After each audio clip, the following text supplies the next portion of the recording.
Pag nagsalita si Gigi, lagi sumisigaw. Ganun ba pag Armenian? Pag salita sa kanila, Di ba ngayon, ganun din naman tayo mga Filipino minsan. Parang pag nakikita mo, sobrang ingay. Tapos parang hindi, pero yung sa kanya kasi parang character siya na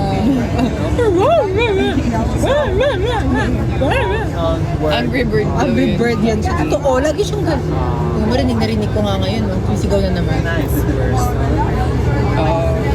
Diba? May pinaglalaban ka rin kasi diba? May pinaglalab. May himagsika, hukbalahap. May member talaga si Gigi ng hukbalahap. At saka ng KKK. Kakain. Ayaw ka rin tuloy, si Crush. Cake ka pa naman. Drama. Kakainin. Kakain. Kita. Kakainin kita. Kakainin kita. Oo nga, KKK na yun. Ayun na yun. Member siya ng Kakainin Kita group. Iboto si Gigi for Kakainin Kita, KKK party list.